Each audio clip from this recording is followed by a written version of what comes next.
নমস্কার বন্ধুরা, আজকে আমি এমন একটি স্কিমের কথা বলবো যেখান থেকে কিন্তু আপনি 8.2% সুদ পাবেন। প্রবীণ নাগরিকরা বিশেষ করে এখান থেকে বেশি সুবিধা পাবেন। তো সমস্ত কিছু কিন্তু এই ভিডিওতে আলোচনা করব। ভিডিওটি অবশ্যই শেষ পর্যন্ত দেখবেন। আর চ্যানেলে নতুন হলে চ্যানেলটি অবশ্যই সাবস্ক্রাইব করে রাখবেন এই ধরনের ইনফরমেটিভ ভিডিও পাওয়ার জন্য। তো দেখুন, প্রথমে এখানে কত টাকা আপনি বিনিয়োগ করতে পারবেন। এই স্কিমে 1000 টাকা দিয়ে তাদের বিনিয়োগ শুরু করতে পারেন। Post office senior citizen savings scheme হলো ভারতের প্রবীণ নাগরিকদের জন্য একটি নিরাপদ এবং বিনিয়োগের বিকল্প। এটি একটি নিয়মিত আয় দেয়। অবসরের বছরগুলিতে তাদের আর্থিক চাহিদা মেটাতে সহায়তা করে এই বিনিয়োগ প্রকল্প। এবার আসছি post office senior citizen savings স্কিমের যোগ্যতা কী লাগবে। দেখুন, পোস্ট অফিস SCSS হলো এমন ব্যক্তিদের জন্য যাদের বয়স 60 বছর বা তার বেশি। তবে কিছু ক্ষেত্রে অ্যাকাউন্ট খোলার জন্য এখানে একজন ব্যক্তির বয়স 55 বছর বা তার বেশি হলে অ্যাকাউন্ট খোলা যায়।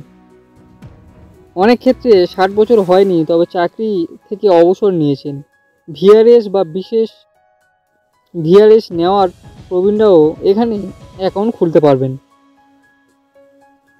তাছাড়া ডিফেন্স সার্ভিসের অবসরপ্রাপ্ত কর্মীরা শুধুমাত্র অন্যান্য শর্ত পূরণের ভিত্তিতে 50 বছর বয়সে একটি অ্যাকাউন্ট খুলতে পারেন। এই স্কিমটি একজন আমানতকারীকে এককভাবে বা স্ত্রীর সাথে যৌথভাবে একটি অ্যাকাউন্ট খুলতে দেয়। তবে একমাত্র শর্ত হলো যে যৌথ অ্যাকাউন্টে জমার পুরো পরিমাণ শুধুমাত্র প্রথম অ্যাকাউন্ট ধারককে ধরা হবে। এবার আসছি কীভাবে আপনি আবেদন করবেন। দেখুন, প্রবীণ নাগরিকরা ব্যাংক বা পোস্ট অফিসে SCSS অ্যাকাউন্ট খুলতে পারেন। অ্যাকাউন্ট খুলতে প্রবীণ নাগরিকদের সর্বনিম্ন 1000 টাকা জমা দিতে হবে, সর্বোচ্চ 30 লক্ষ টাকা জমা দিতে হবে। অ্যাকাউন্টে 1000 টাকার গুণে শুধুমাত্র একটি জমা হতে পারে, তা 30 লাখ টাকার বেশি নয়।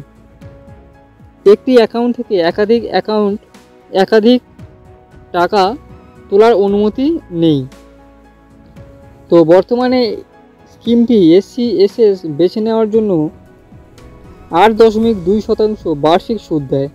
সুতরাং যদি একজন ব্যক্তি প্রায় 30 লক্ষ টাকা বিনিয়োগ করে তবে তারা 2.46 লক্ষ টাকা বার্ষিক সুদ পাবে, যা মাসিক প্রায় 20,000 টাকা। তো আশা করছি ভিডিওতে আপনি সমস্ত ইনফরমেশান পেয়েছে। ভিডিওটি ভালো লাগলে অবশ্যই একটি লাইক করবেন, শেয়ার করতে ভুলবেন না। চ্যানেল নতুন হলে চ্যানেলটি অবশ্যই সাবস্ক্রাইব করে রাখবেন।